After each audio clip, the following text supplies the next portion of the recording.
Welcome back to the Coach Dad podcast, where we talk faith, family, and the mindset it takes to raise champions on and off the field. I'm your host, Momma Rushhh, and I'm glad you're here. Today, we're talking about growth. Let's get into it. Hi, Coach Dad. How goes it? It's going. So I want to start off today by just celebrating a personal victory of ours. Yes. It was really exciting to see both of our boys get to play this weekend and Oregon's win over Rutgers. No disrespect to any Rutgers fans, but it was great seeing the both boys on the field at the same time. And It was so, so exciting. Yeah, yes. it was definitely, oh man, I can't even describe it. It just was such a blessing. You know, given the topic that we're going to talk about today, the thing that is so rewarding is talking to boys through the mental part of waiting for their opportunity, of being a good teammate in the process, and really understanding how to navigate the ups and downs of their emotions as it comes with waiting for an opportunity to play. Yes.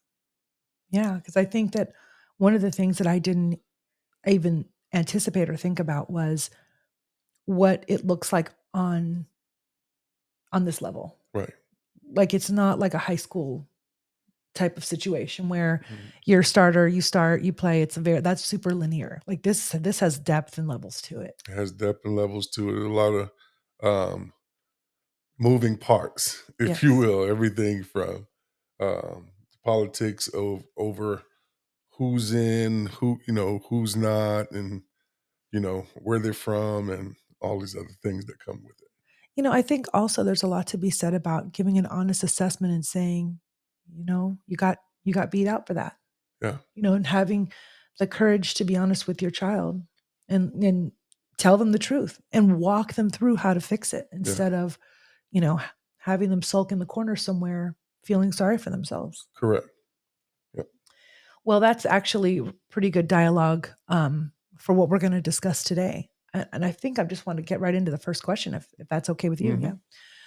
What kind of energy should we be checking in ourselves before we try to pour into our kids?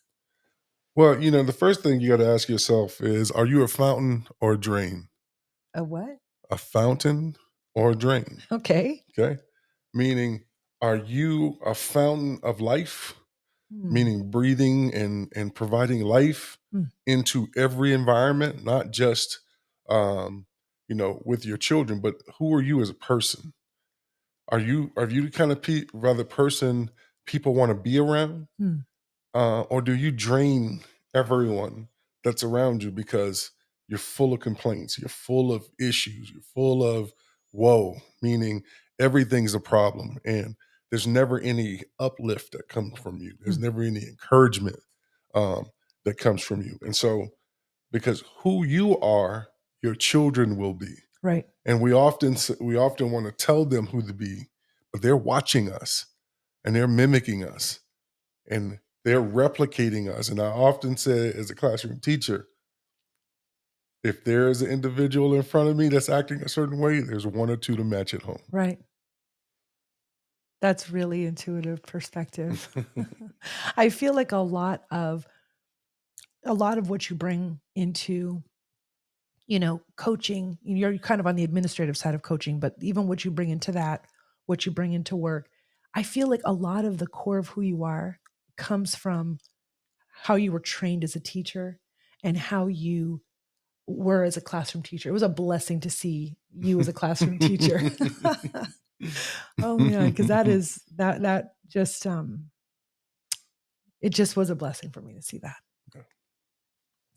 So, how do we keep seeing the people in our lives, especially our children, as they are becoming, not just as we remember them? Well, again, so this is a continuum of that same thought. Um, you never meet the same person twice. And so who that child was at 5, it's not who they are at 10. It's not who they are at 14. And we often want to parent them like they're still 10, 14, 5. That reminds me of a conversation you and I just had last night. Mhm. I was telling you, as I, in my own journey, in middle age, I was remarking to you that I'm not the same mother to the little ones that I was to the older ones. Absolutely, and not only are you not the same mother, you're not the same I'm person. not the same person. And I think we get that so wrong as people.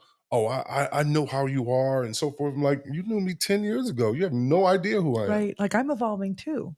Who I heard this psychologist say this. When a child is born, two births occur. Hmm. The child and the parent. That parent is a parent for the first time. So They're true. learning, they're evolving, but also as a person, your life experiences are evolving you, are taking you to another place. And do you know who you are in the turns? Right. TD Oh, Jakes used to Lord, talk here we about the go. turns.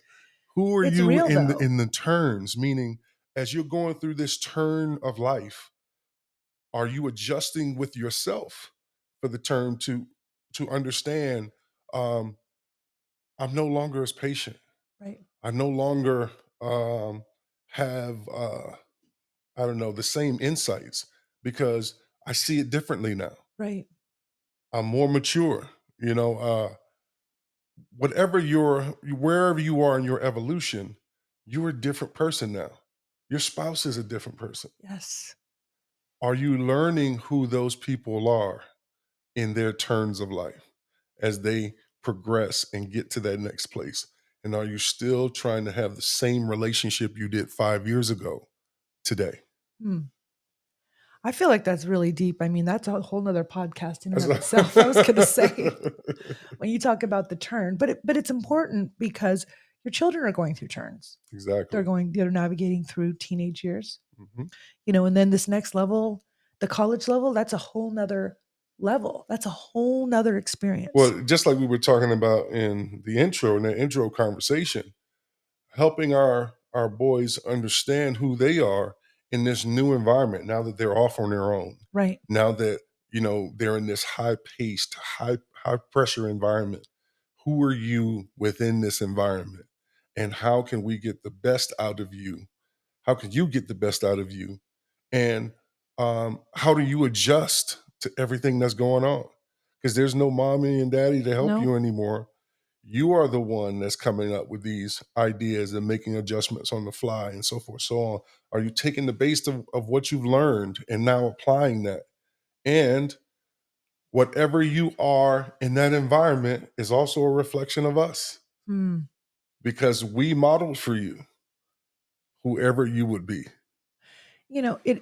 It occurs to me that there's an underlying constant, Hmm.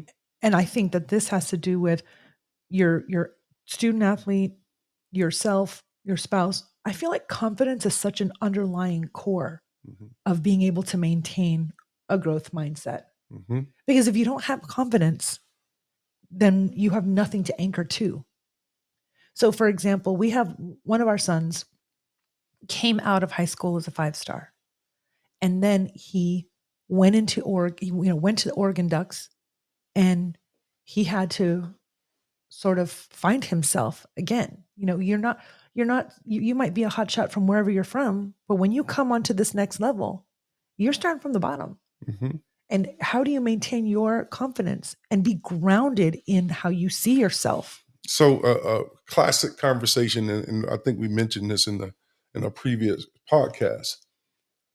Conversation was had with him that, hey, you're doing great, not good, but great. But we didn't bring you here to be great. Right. We brought you here to be elite. Absolutely. And so now you got to make that turn of going to a place that you've never been before, getting to a level that you've never reached, and now figuring out what that looks like. Right. And then who are you within that? Yeah, I feel like that those are big life lessons. Hmm. So going back to mentorship, Right. okay, because this I think we wanted to really gear this towards parents. Hmm. What does healthy mentorship look like when you're trying to guide someone, but you're also learning your own limits? So Nick Saban talks about capacity. He tells a story of uh, of going fishing with a guy, And so he's going fishing with the guy. The guy's catching fish, and all the big fish he's throwing back in. And Nick is looking at him like, "Hey, man, what are you doing?" He was like, "What are you talking about?" He was like, "That was a huge fish. Why'd you throw it back in?" He was like, "Well, I only got a 9-inch pan." Okay. And so the question is, how big is your pan? How big is your pan? How big is your capacity? He was basing it on the 9-inch pan that he had at home to fry, not thinking to himself he can just get a larger pan, Or he could cut the or he fish. could cut the fish in half or do a number of things. But he was limited Ah, to his 9-inch pan. And so when you think about, you know, within your own life, what's your 9-inch pan? And how do we increase your capacity? And more importantly, how do we get you to see that it can be increased? That you don't have to throw away the big opportunity. You don't have to avoid pressure. You don't have to avoid, that larger thing if you just change how you see it. right. But I feel like that's where parenting really comes in, even at this next level. Hmm. Being able to talk and debrief with your child, and you got to just reassure them you're going to be okay. I know there's a lot coming at you, but you Hmm. were built for this. You're going to be okay. And then walking them through Hmm. how they increase their pan, so to speak, using your Right. analogy. Okay, I'm looking at my notes here. Talk to me about truth, safety, and communication. I think this is the direction we're going in here. So, I had a very valuable conversation this week with two good friends of mine, Ron Wilson, as we call him, the judge, Judge Ron Wilson, and Perry Shazier. And we were talking about the difference between truthfulness and transparency. Okay. And so, this is especially appropriate when we're talking about our children. Your child may be truthful, but are they transparent? Even in your own life, you may desire truth, but what you really want is transparency. And so, what's the difference? I was going to say, tell me the difference. Okay. The difference is if you ask me, I'll tell you the truth. When I'm transparent, I'll give you the truth without you asking. Oh, wow. Okay. Right. Yeah. And so, when you think about that, what makes people not want to be transparent? It's fear of retribution, fear of being punished, fear of shame, of somehow uh, you're gonna make me feel shame for whatever this is I share with you. And whether it's our relationship, whether it's our child, no matter what it is, we have to make a safe place for transparency. If that's really what you want, if you can't handle transparency and you want to create an environment where you have to sift out everything because your child is not going to volunteer this information because you made it, so uncomfortable, then that's your preference. But for me, I desire transparency, but I have to make it a safe place. So one of the things that we did as parents is we said, if you give me the truth, I can you work with it. I can work with you. You won't be in trouble. I can work with it. But if I have to solicit it, if I got to sniff it out, that's when we're going to have to deal with it. Right. But as long as you bring it to me, we're going to talk through this, but you're not going to be in trouble over it. Right. Does that make sense? Yeah. And so now it's a safe place for you to just say, "Hey man, I messed up. Here's what's going on. I'm not going to hide it. Here's what you need to know." Yep. But Appreciate it that. had to make a safe place for them to feel like they're not going to be punished, they're not going to be shamed as a result of bringing you the truth. And so I say that as a part of there's no way for you to help them to truly know their fears and to help them pass their fears if they don't feel comfortable or transparent to bring them to you because you're somehow going to make them feel shame for Right. You covered two of my questions in one. it. So I just want to make sure that I want to see if you have anything else that you want to say on this. Okay. So you just talked about building trust Right. in our homes as parents Hmm. so the truth doesn't have to hide. Right. Is there anything else you want to say about that before I move on to the next No, no, no. question? Go ahead Okay. and move Yeah, on. you did cover that one. And then what does it take to get comfortable with growth when it starts to feel uncomfortable or unfamiliar? I think about, and now we get our Bible scholars out. I think about the Israelites when they left Egypt. Mhm. Though they were enslaved in Egypt, they began to miss the environment because it was familiar. Right. And so freedom feels like slavery Oh, wow. I see where you're to, going. yes, to someone that has become comfortable in slavery has become the norm. They thought to themselves, man, we had grapes and we had these things and all these amenities, and you were a slave. Right. Now you're going into a new land where you could be free and you're longing for But they don't know the what old freedom thing. feels like. Exactly. So as we're growing and we're pushing our kids, they don't know that this is good for them. They don't know where you're taking them is freedom. Right. And so just like God had to walk with the Israelites and really be patient, we're going to have to be patient, and we're going to have to again talk them through these things so they can discover this new freedom which we call growth. Right. I feel like that, excuse me, that even in of itself builds confidence. Hmm. You're going to be okay. I'm going to walk with you. Hmm. We're going to get through this together. I Don't get see through you. this. I see what you're going through, and you're going to be okay. This is part of it. Hmm. So, how can families stay grounded in the work of preparation instead of getting caught up in results? So um, I was listening to Nick Saban and I forget the receiver, Cooper Cup, Okay. and he was saying that results are a distraction Okay. How so? because as long as I familiarize myself or I fall in love with the process, Mm. with the preparation is more important than the result. Right. And so I'm not crushed if I don't get the desired result because it was the process that I was building from, Right. right? And so when I've fallen in love with the process, I've worked as hard as I could. I've done everything that I can walk away and live with that. I Right. may be disappointed because I lost or I had a drop ball or whatever that case may be. And that just means I need to go back and work on my process, not just get hung up on the results. I think that I really see an illustration of that with our son Cruz, Hmm. because he's had to really fall in love with the process. He didn't come in as a five-star. He Right, came in, I mean, he came in at the bottom. right. And he's had to fall in love with the process. And With he's had to hard be work, fixated on the yes. process. With doing everything possible to stand out, to exhaust all possible efforts, thoughts, emotions, Emotions. feeling, everything. It has cost him everything. Yes. And Elijah, for I want to, Elijah is discovering the same thing. To get to a place you've never gone and to do a thing you've never done, it costs you everything. Right. You have to be in love with this particular game if you desire to And go you to the have to next be in level. love with the process Period.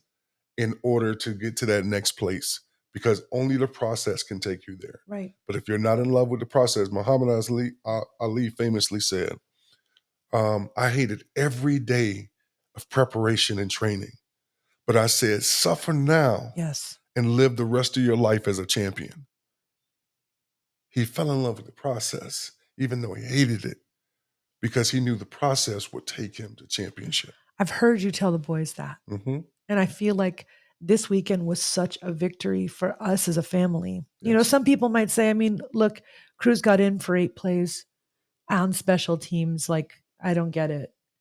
What they don't realize is how hard he's worked, how much, he's had to work through adversity, how he's had to continue being positive and standing strong, even in even in the face of no, even in the face of Even in the rejection. face of no, to even be at a university like this on this level with these kind of championship expectations, Yes. when rosters have been shrunk, when players have been dismissed, when he's not one of those who are making hundreds of thousands of dollars and come with all the fanfare.